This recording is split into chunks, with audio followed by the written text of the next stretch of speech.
Hi, I'm Marlon Cunanan from Sharjah Chess Club, and I'll be teaching the basic of chess in several videos using our book called Chess Steps. The book has 5 volumes: A, B, C, D, and E. And the book is written by our Grandmaster Srivas, which is currently the director of the Academy. Let me just show you what the book contains.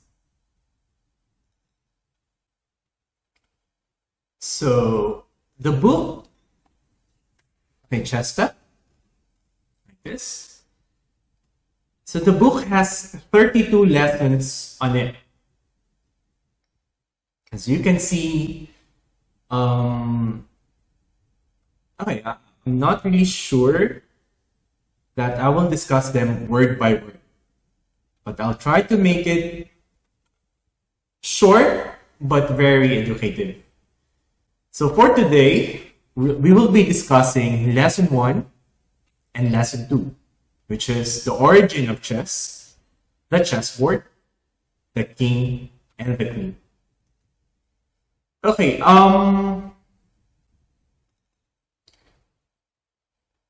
for the origin of chess, I prepared a video that we can learn something out of it. But just wait. The origin of chess remains a matter of controversy.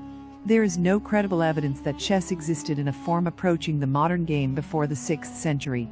Game pieces found in Russia, China, India, Central Asia, Pakistan, and elsewhere. There, its early form in the 6th century was known as Chaturanga, which translates as 4 divisions of the military: infantry, cavalry, elephantry, and chariotry. These forms are represented by the pieces that would evolve into the modern pawn, knight, bishop, and rook, respectively. How Chaturanga evolved is unclear. Some historians say Chaturanga perhaps played with dice on a 64-square board. A game of Chaturanga could be won either by eliminating all an opponent's pieces, or by ensuring the capture of the king.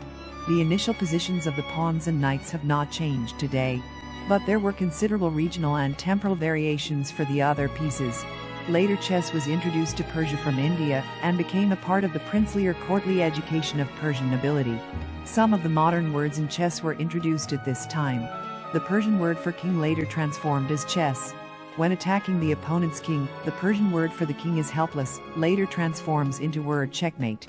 When the king was attacked and could not escape from the attack, these exclamations persisted in chess as it traveled to other lands. The game was taken up by the Muslim world after the Islamic conquest of Persia, with the pieces largely keeping their Persian names. Then the game was spread to the east, north, and west, taking on sharply different characteristics. In the east, carried by Buddhist pilgrims, Silk Road traders, and others, it was transformed into a game with inscribed discs that were often placed on the intersection of the lines of the board, rather than within the squares. About 750 Common Era chess reached China, and by the 11th century, it had come to Japan and Korea. Chinese chess, the most popular version of the Eastern game, has 9 files and 10 ranks, as well as a boundary, the river, between the 5th and 6th ranks that limits access to the enemy camp, and makes the game slower than its Western cousin. Shogi, also known as the Japanese version of chess, it's also called Game of Generals, is a 2-player strategy board game native to Japan. The main characteristic of shogi is to allow captured pieces to be returned to the board by the capturing player. This drop rule is speculated to have been invented in the 15th century. Chess made its way to Europe by way of Persia, the Byzantine Empire, and, perhaps most important of all, the expanding Arabian Empire. The oldest recorded game, found in a 10th century manuscript, was played between a Baghdad historian. Muslims brought chess to North Africa, Sicily, and Spain by the 10th century. Right up until the 1880s, the game developed into the shape of the modern chess game. This period is known as the Romantic era of chess. The game was developed extensively in Europe. By the late 15th century, it had survived a series of prohibitions and Christian church sanctions to almost take the shape of the modern game. The competitive chess tournaments and exciting new variants were introduced to the chess in 15th century. The first chess tournament started to take place, and even the first official World Championship was hosted in 1886, where Wilhelm Steinitz became the first official world chess champion. In 1996, world champion Garry Kasparov faced against supercomputer Deep Blue in the ultimate battle of man versus machine. This was a monumental moment in chess history and was followed closely around the world. This match appealed to chess players, scientists, computer experts, and the general public. At the time of the match, Kasparov was the reigning world champion. Kasparov was put to the ultimate test, carrying the weight of humanity on his shoulders, heading into this iconic chess battle. Game 1 shocked the world of chess when Kasparov was forced to resign after 37 moves against the supercomputer. This game marked a turning point in chess history, as this was the first time a reigning world champion ever lost against a computer with tournament conditions and slow time controls. Until the middle of the 20th century, there were tendencies towards romantic chess play, when players relied on tactics and extremely dynamic play. However, the 20th century revolutionized chess with the invention of databases, chess engines, and several methods for comfortable and efficient strategical preparations. Chess websites and online games were invented so that the Romantic era was finalized, and a new technological digitalized era began. That's it. I'll make it short. So the game is originated from Northwest India in 6 BC. And the rest is history. Okay, now let's go with the chessboard. So the chessboard has 16 pieces each. So we have the king, the queen, we have the bishops, we have the knights, and we also have the rook.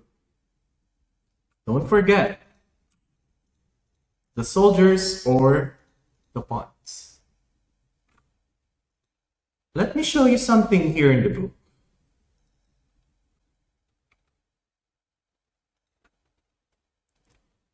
So here in the book, this one holding his face or her face is a Scandinavian queen made of ivory.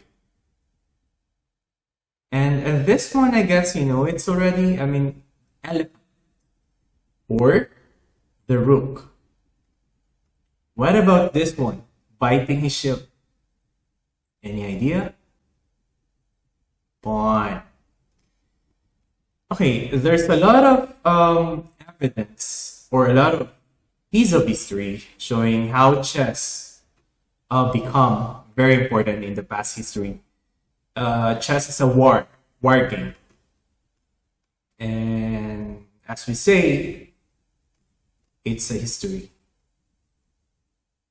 Okay, let me now go with the chessboard again.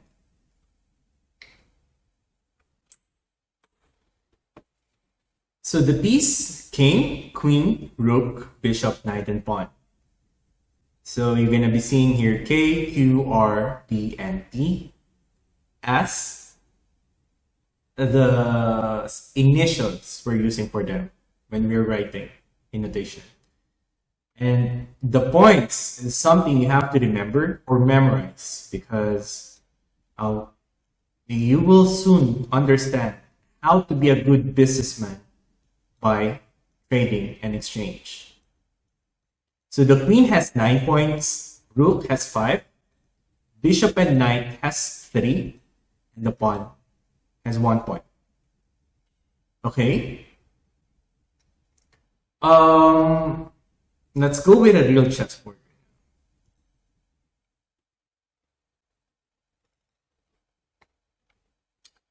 So here, you're going to be seeing some letters and numbers. What does it mean? Let me just have a blank chessboard.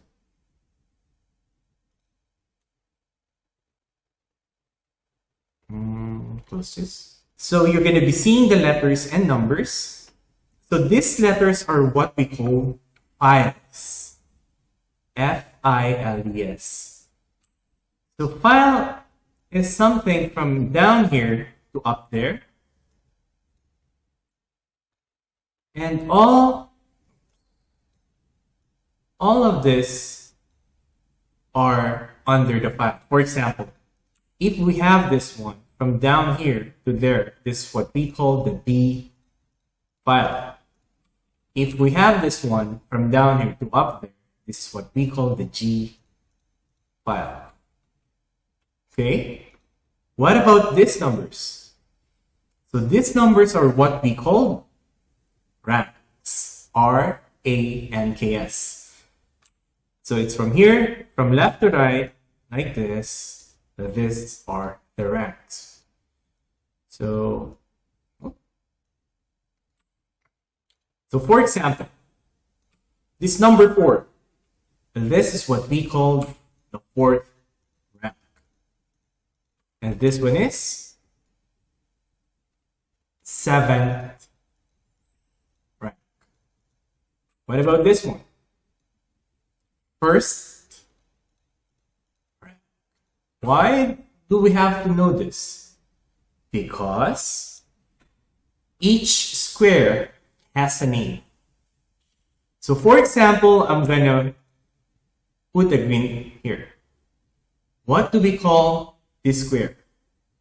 This square is what we call arrow, 5.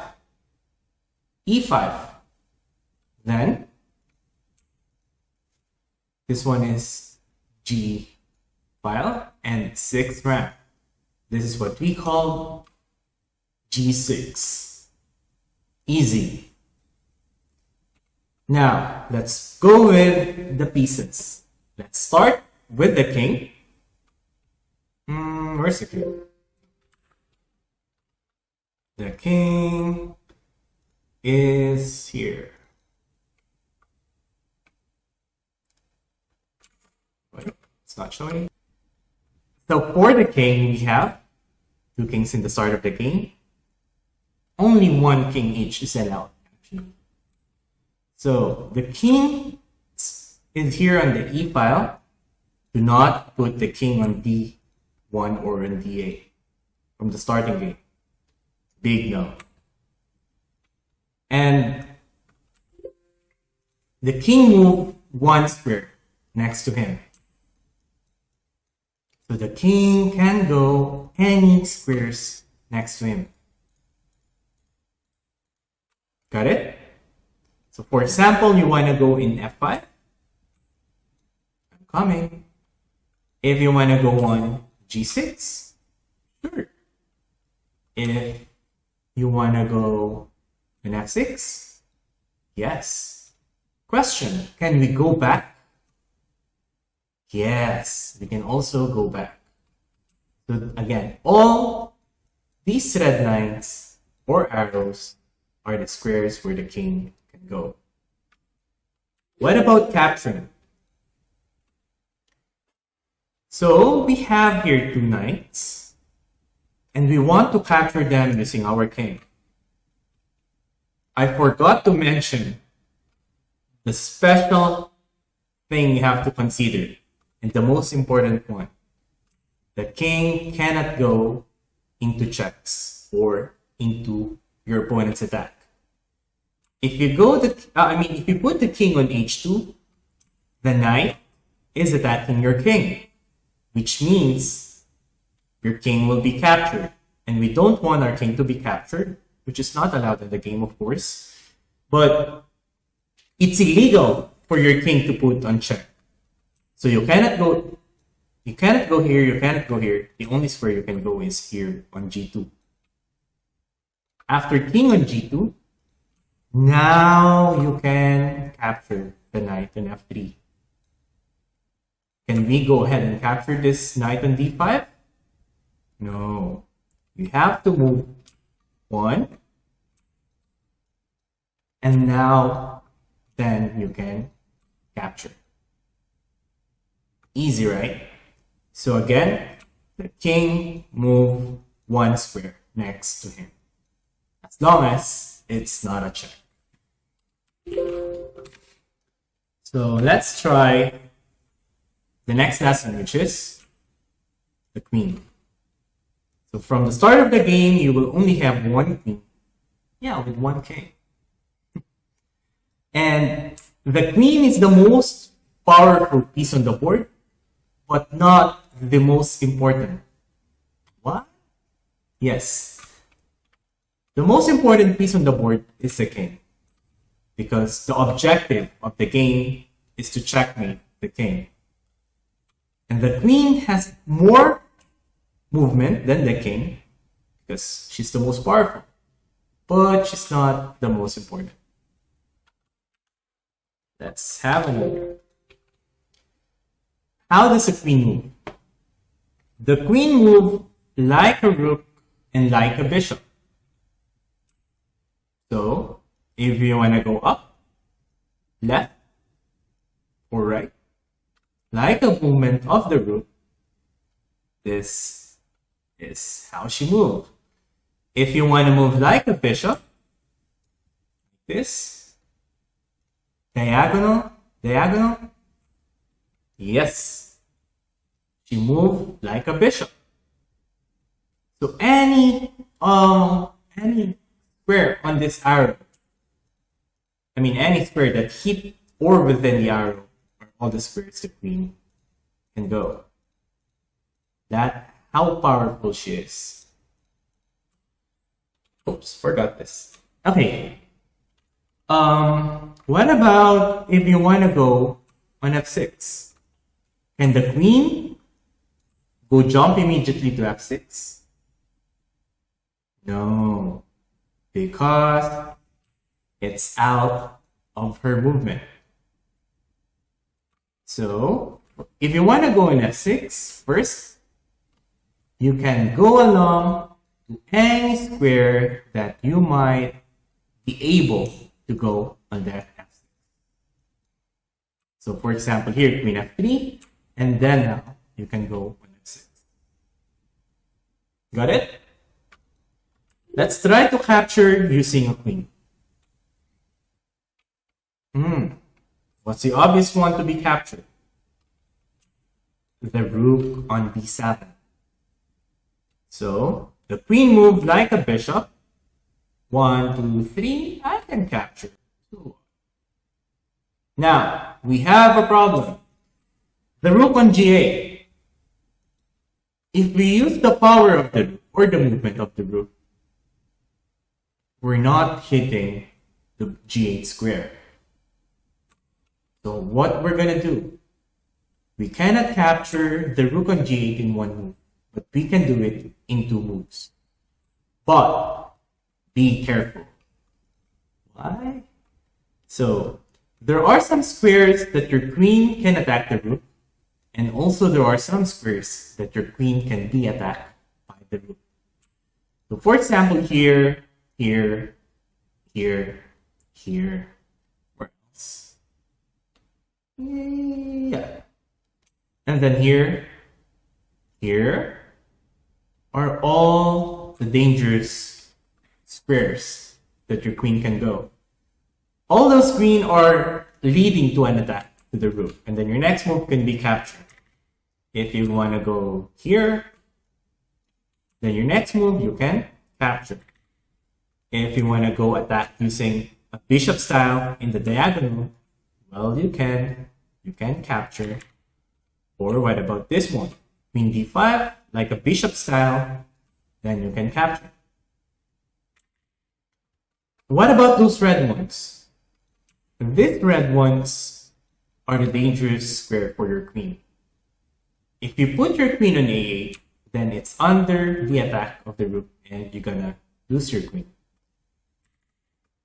If you want to go, if you go on g7, again, the rook can capture your queen, same as on g2. If you put your queen on g2, then and again, the rook can capture. So you have to be careful choosing this, choosing the square where your queen can attack the rook. In my opinion, just put your queen on f7 and then capture. So our next lesson will be bishop and pawn, which I'm gonna make in the next video. So for now, goodbye and stay safe.